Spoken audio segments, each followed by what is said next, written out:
Hi, my name is Bernard Mercy Ene, and I'm so excited to walk you through my values and my motivations for wanting to be a part of Universal Giving. So I'm going to read out the first question and then I'll respond. So it says, why do you want this particular role? I'm particularly interested in this role because it aligns with my skills, talking about data handling, talking about research, talking about lead generation, talking about administration or administrative management. And also, I like to work behind the scene. The fact that I know that I'm contributing to a big picture, even if I'm just working from behind the scene, gives me so much joy. And so, yes, that is why. Number two says, why do you want to be? Why do you want to be at Universal Given? I strongly believe in purpose driven organization. I believe in purpose driven life, first of all. And so I believe in purpose driven organization. And I believe that Universal Giving is a purpose driven organization. I read about them and I've seen what they do. The fact that they actually give to non-profit organizations and they are fully committed to the cause 100%. The way they vet the informations that they put out strongly aligns with me, and I want to be there. I want to be part of whatever Universal Giving actually stands for. So number three says, what does Universal Giving do? So I'm gonna be sincere. Prior to this time, I didn't know about Universal Giving, but when I did apply for the job and I got an invite the next day, I decided to read about Universal Giving, and then I discovered that Universal Giving is actually a global is a global platform, a global non-profit platform actually that connects donors and volunteers, to highly vetted non-profit organizations. And like 100% of the donations goes into the cause of what Universal Giving stands for. I also read about the awards that they've received. They've been recognized by Forbes, by Oprah, by New York Times, and I was blown away. So I believe that Universal Giving is pursuing a cause that is selfless. Universal Giving is a non-profit organization, first of all, but the amount of impact that they've made so far so good is applaudable, highly, highly applaudable. Then, why is Universal Giving unique? I believe that Universal Giving is unique, first of all, because it's a non-profit. They're not getting any profit from what they're doing. Secondly, they are meticulous and excellent in what they do. They pay attention to details. The fact that these non-profit organizations that they connect the volunteers and the donors to are very much vetted. They take their time to vet them to be sure that they are actually sincere before they now give out the donations that come. I mean, I strongly believe that it's unique. It's rare to see people who are sincere even in a time like this. It's been in existence for over 24 years now, because I think it started in the year 2022, and to be doing what they're doing even up until now, I believe it's strong. It takes drive. It takes understanding the vision. It takes having a great team who aligns with you to keep a vision such as this running. It is structure in place. It is attention to details, and that is uniqueness to me.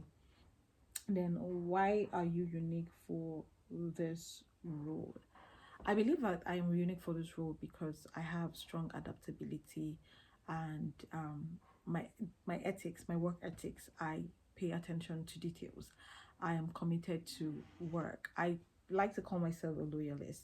Once I'm committed to a cause, I pursue and I follow through. I am committed to it. It becomes my own. I don't treat a job I'm doing as somebody else's job. It's almost as though I'm treating my own job, because how you treat a particular thing is definitely going to show how you're going to treat every other thing. And simply because I'm working for someone today does not mean I may not own my company tomorrow. So if I do not bring in my best, if I do not bring my game into it, when I start mine, it's like, it's whatever you sow is what you will reap. It's like sowing good seeds. If I sow good seeds, then I'll reap good seed.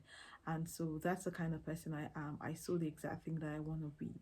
And I am able to multitask. I'm able to work under pressure. I'm able to deliver. I have the experience that is necessary for this job. I've done it. I've worked with a research firm where I was doing research, lead generation, data entry, and so I know that I am capable and I am able to fit into this role. Plus, I am very much open to learning and I am a fast learner. So if I have to learn on the job or if there is something new that I have to learn, I'm certain that I will learn. And so I definitely believe that I am the candidate for this job. So tell us about a time you were really upset at work or with a coworker and what actions you took. A time that I was really upset at work, I would say that I sent my report to my team lead, though he's a coworker, but he's like the lead in the team. And it was a public holiday, right? So there was no work, but then we were required to send the report. So I sent the report in that day, but I sent it in a bit late. And I just thought, okay, maybe because it's public holiday, it was my bad to assume. And then he went off on me and he started to really say a lot of things, how he was upset and how he was nonchalancy. And that wasn't what it actually was for me. And so that was what it actually was for me. It was a Christmas holiday. It was Christmas, and I thought it was a holiday, and we were accorded the holiday. We were told that we were on holiday, and so I didn't think that it was going to be an issue if my report came in late. And I guess it was wrong on my part to have assumed. And so he went off and he said a lot of things, and I was really pissed at him. And I told him that I didn't appreciate the tone with which he was talking to me. And then he just said, well, I'm only making excuses. I wanted to respond again and talk to him, but I just thought, no, you should cool off first before you say anything. There's no need for you to say anything or raise thoughts. So I just left the chat and I didn't say anything for about 30 minutes. I just left it. And when I was cool, I thought it through and said, maybe I assumed and I shouldn't have assumed. Even if it was a public holiday and I was required to actually send my report, I should have sent it early enough. I know that on a normal work day, I'm supposed to send this report early. And so when I was able to cool off and I spoke to myself, I sent him a message and I said, I'm sorry for how I went off on you. I'm sorry for what I said. I didn't say I'm sorry per se. I just said, I should have sent my report earlier. I only thought because there was public holiday, the report can come in the evening because work wouldn't resume until tomorrow or next. And that was why I sent it in late. And this is incompetence on my part. I assumed and I shouldn't have assumed, and I'm sorry if this has offended you in any way. And then he said, well, we don't have issues, we're not quarreling, I just wanted you to do better. You're supposed to be like, a teammate at your place. And we actually talked it over and that was it. And so basically I think that was what happened. That was the one time I think I was really upset at what he said. It was his manner and how he said it, but then I had to retract, go back, think about what he said, and I figured that maybe I wasn't entirely right. I shouldn't have assumed. So basically I think that is about it. That is all there is to the questions. I really am looking forward to working with Universal Giving. I strongly believe that I have what it takes to be a part of your team.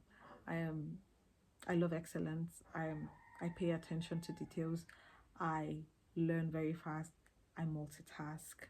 I can work under pressure and I require very little supervision. But of course, if I have to be supervised, that is still very okay by me. I'm looking forward to hearing from you soon. Thank you very much and to have yourself a great day. Bye.